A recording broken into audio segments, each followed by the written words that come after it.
The following video is brought to you by Antstream Arcade. Salutations everybody, it is Matty here today, sitting down to talk about some older video games. Y'all know I'm very passionate about this topic, especially because I have a YouTube channel dedicated to it called Retro Rebound. Over there, we sit down and we always talk about older video games. And we even have a whole section dedicated to the complete unboxed experience where I'll unbox copies of the game, show off the manual and all that stuff, even the slips that come with the game. It's just something I'm super passionate about. So naturally, when Antstream Arcade approached me and says, hey, you're an Xbox channel, we got all these old games, 1,400 plus old games coming to Xbox, we'd like you to talk about it. Are you interested?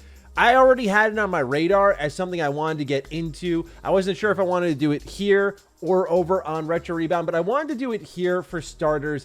As, by the way, a fully sponsored video, I need to disclose that, because I thought that for a lot of Xbox fans, this is a really cool service where we get a ton of classic games just added like that. And so I want to tell you about it and go through some of the games that I played on the service. Yes, many of them familiar, but some of them you probably never even heard of. I went into like a ton of RPGs too. It was a really cool deep dive into the history of games. So I just wanted to share it with all of you. Before anything, if you're new here, you're into retro stuff, you may want to consider checking out Retro Rebound. That's my more dedicated old school gaming channel. But if you like Xbox stuff and you found your way here, consider subscribing. So let's begin with what Antstream Arcade actually is. Like I mentioned, it's a library of over 1,400 classic games that are in one place. And you may be wondering, well, what's within that library?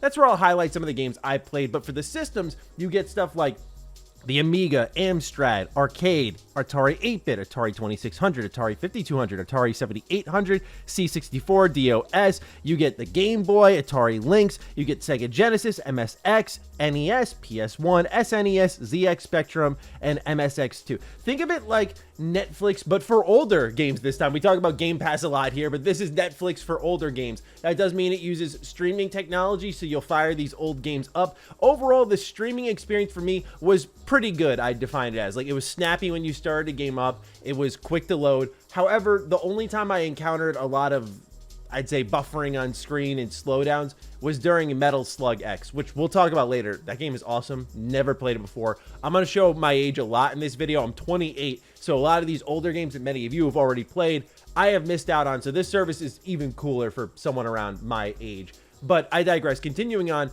what Antstream Arcade is a way to access all these old games in one single place. I think of something like Rare Replay, which was a really exciting compilation that came to Xbox with all of the old Rare games. But when you threw the disc in, all of a sudden your download queue just loaded up with a ton of 360 games and Xbox One games, and you really didn't get that all-in-one kind of experience. But I like what Antstream is doing here, especially because it's not like they were originally a certain platform holder, Nintendo, who had a big virtual library and then chose to make it a subscription service. I like that you're here and you got everything in one place because that's what it started as. That was the original mission with Antstream. Not only that, but these games that are in the service are approved by the license holders, and Phil Spencer played a big part in actually getting this service onto Xbox, which I thought was really cool. In an interview with Xbox Expansion Pass, writes PureXbox.com, here's what Mike Rouse had to say, who is the, by the way, Antstream head, about this. He said, I got into contact with Phil Spencer and we had a meeting with him,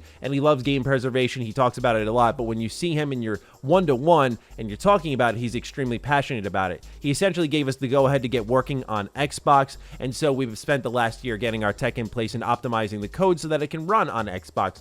And without the support of Phil and his team, it may never have come over. So Xbox was really behind this one. I saw Sarah Bond tweeting about it. So I think it's enough of like what this thing really is. What you want to know about more than anything is probably my experience with it. One last thing I just want to throw out there, and then we'll get into the games, which I know most of us care about, but I just want to make sure y'all know what this actually is.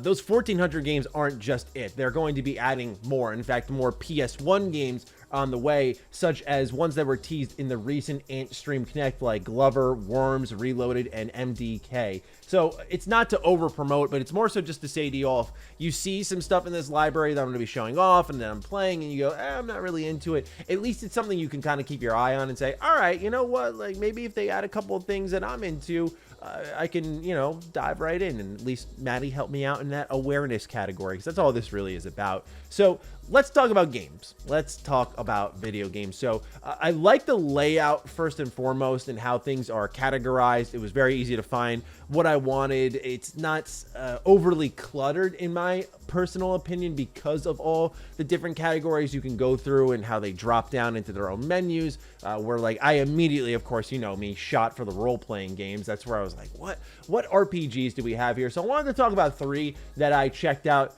to mixed results. Some of them I wasn't really crazy about. I was really sold on the old 90s anime box art for a lot of these games, which I forgot how much I love, but seeing them, my eyes just lit up, and I was thinking like, oh, this is gonna be fire. So first off, starting these games up, you remember how difficult some of them were, right? They were designed to be quarter eaters. You were supposed to just be at the arcade all day, just popping quarters and taking your money. And they always say that gaming was once pure, but no, they were making games intentionally difficult, preying on luck, if anything, that you may have a good run, and hoping that you'd keep throwing quarters in the machine because you were addicted. Nowadays, we got loot boxes. Isn't it great how gaming has evolved? So anyway, these games are super difficult. Many of them here on the service are no different. So the first game I fired up was Arcus Spirits. It's an action RPG, top-down isometric, and you get to pick one of 4 characters when you begin. I have to say that artistically, it's really cool. I picked a dude with a chain whip, which I thought was going to work out in my advantage. I had a lot of range, but you have to hit them with the tip of the chain whip. If you just hit them with the chain itself, it won't do damage. So I died real quick. And then I died again and again. This game is brutal and super unforgiving, but it's a good throwback to that time period where this is what gaming was. It wasn't nowadays where like every week. I mean, July is like a rare example of nothing really happening in gaming at all. Otherwise, it's like every other week we're getting something new, something significant is happening in our industry. And it's hilarious that in a slow month for gaming, the deal with Xbox and Activision is closing, right? Like that's a slow month right now. So the industry's transformed. I say all that because these difficult games were there where you would buy one and just hang with it for a long time. So Arcus Spirits, this is the one I wasn't too crazy about. I was like, oh boy, this library, man, I hope it gets better than this. Fortunately, they have save slots. You just press the back button and you'll fire up a little in-app menu, we'll call it, that allows you to quit the game. You can see how to play the game. They let you know how to play the game before you even start it up, which is really cool. They also tell you the release year, the genre it's in, the developer, publisher, which I thought was also really cool, just to get a little bit of history there and know when this game was from. But more than anything, I think what you'll care about are the save slots. So you can just save at any point and then zip into another game, fire it up, and when you want to load one in, it works really quickly, which I tested out. So that was good. But Arcus Spirits didn't really light my fire. So afterwards, I went to Brave Battle Saga, which is a turn-based RPG on the Mega Drive. And I gotta say that this one was pretty cool. Now, it's funny seeing these JRPGs that have to use common English names just so that they're relatable to the audience they're trying to sell to. So your main character's name is Tim. It's a dude with blue hair and his name is Tim. I thought this was kind of hilarious, but yeah, so you're running around as Tim. He's trying to be the #1 warrior of his village. Obviously, it goes from there. I like the music a lot in this game. I love the old school vibes overall here. This was definitely out of the RPGs I played, the most fun one, the most traditional one. I may be a bit guilty of being a traditionalist when it comes to RPGs. I like my turn-based and I like it just how this game is. So this was the one that got me going the most, and it was cool to discover this because I'd never heard of Brave Battle Saga.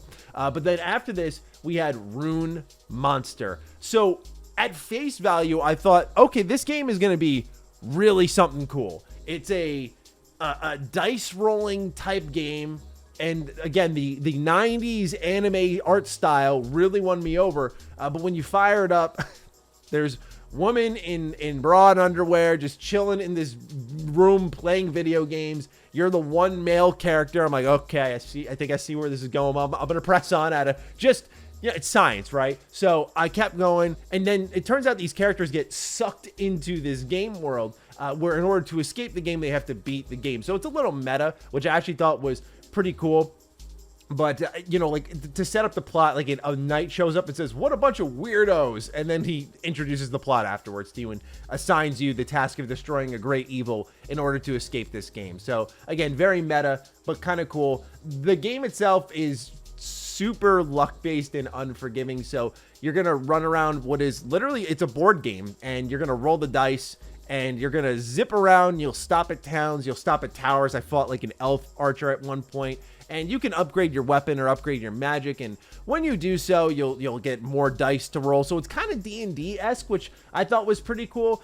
But overall, it was so difficult. Like, because I ran into a skeleton one time. This dude just rinsed me, and then they just went, all right, back to the town you go. That's it. So it's kind of forgiving in that it doesn't set you super far back, but it can get like kind of annoying when you're just getting your butt kicked. But that's kind of the beauty of Antstream, is they have these older games that absolutely destroy you, and there's no compromise to that. So those are some of the RPGs I picked out.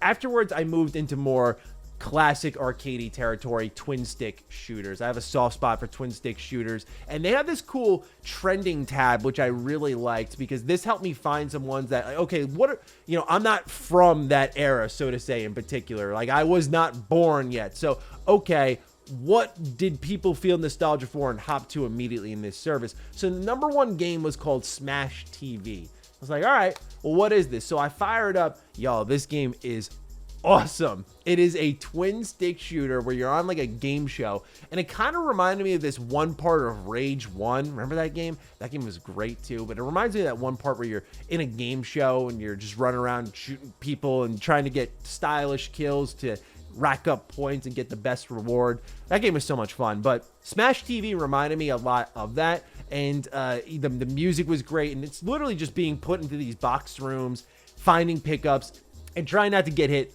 once. So what will happen is you'll find pickups for missiles and like double assault rifles, and you'll just have all these crazy moments. You'll find nukes, and remind me a lot of the zombies mode in Call of Duty. I could see some of the inspiration being taken from Smash TV and actually thrown into zombies to some degree. So that was a really good time. I gotta say, that was some of the most fun I had messing around with this service. It was a really good time firing up Smash TV, because again, it's just complete chaos. You know, you see, like, you'll pick up a brand new toaster, and all of this stuff is feeding like a point counter, and there are like challenges you can do online. I did one for the original Mortal Kombat where you can pretty much try to beat other players online with the rankings and the scoreboards that they have built into the service. So there's kind of these mini games and meta games, like Giant Slayer is one of them. So one thing I did with the original Mortal Kombat was I hopped in and tried to beat, I think, Sonya as Johnny Cage within 25 seconds, because someone did that. And I barely got through the first round in 20 seconds. So go me, I suppose. But there's a lot of back-end stuff that adds a little bit of that multiplayer to it, which, by the way, you can do couch co-op together with this, which I thought was cool. I didn't get a chance to test it out, but I think it's worth still throwing out there. So after I did the twin stick shooter, I moved into side scrollers. The first one I did was Metal Slug X.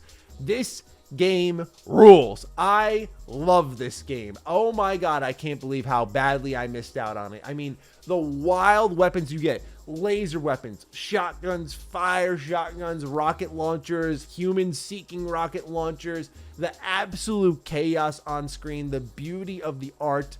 This is a wonderful game, in my opinion. You're going to just save all these soldiers, and they're going to give you weapons of their own, and you continue to just wreak havoc. It's an absolute blast, dude. I like, this game is crazy. The only thing that held it back, I feel, was that sometimes the stream would get very pixelated when there was a lot of chaos on screen, and because of the way the art was moving constantly, they really had some slowdowns at times, especially during the final boss of the first stage. I thought that was kind of unfortunate, so you should just be aware that things like that happen for very busy games.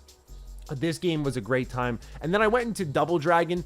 Double Dragon is way harder than I ever remember. I do recall firing this one up when I was younger, and I feel like in my head I got further than I actually did as a kid than now as an adult.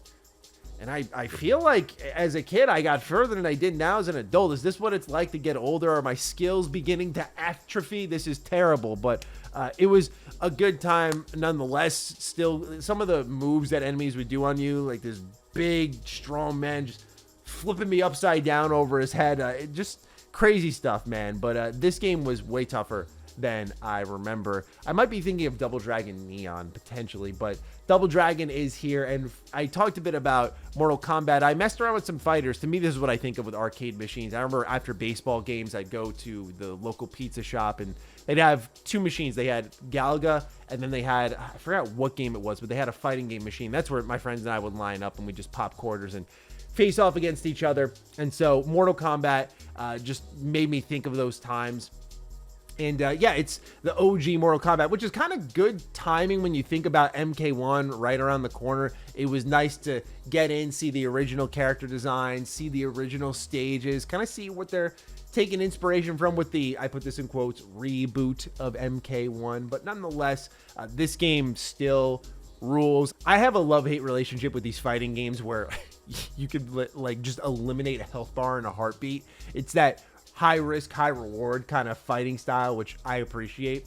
And then the last fighter I tried out was Samurai Showdown, which is here too. A lot of SNK games here, a lot of old SNK games here. And Samurai Showdown's a good time. I played as Catherine and I fought Earthquake, and this dude beat me with a fart in the face. I'm not even kidding. Like the final hit in the entire battle, he ripped ass in my face, and that was it. So mighty unfortunate for me, but the fighting games worked really well. You may be wondering about latency. Again, this is where I have to absolutely compliment the streaming service. While I noticed a little something going on there with Metal Slug X, there were no problems in the terms of input response, latency, all that stuff when it came to the fighting games there. So my time with Antstream Arcade was generally positive, and I wanted to make this video anyway, and then Antstream kind of rolled along and said, hey, we'll support your channel if you talk about it. When I'm like, well, I was going to do it for free anyway. So, okay, sounds good. So with that, ladies and gentlemen, those are my thoughts on Antstream Arcade, and hopefully I put something on your radar. That's all I really wanted to do here, and talk about some older games that I missed out on, and go through, of course, some of the little back-end stuff that's going on with Antstream, with the save slots and all that cool stuff. So anyway, shout out to all of you for supporting the channel, for checking this out. Shout out to Antstream for sponsoring today's video. Much appreciated. With that, take excellent care of yourselves, and I will see you in the next video. Be sure to follow me on Twitter, follow me on Instagram. Those links are in the description down below. And a big thank you to all the patrons, all the members who continue to support the heck out of the content here. Stay sexy, stay active. I love you all. Peace.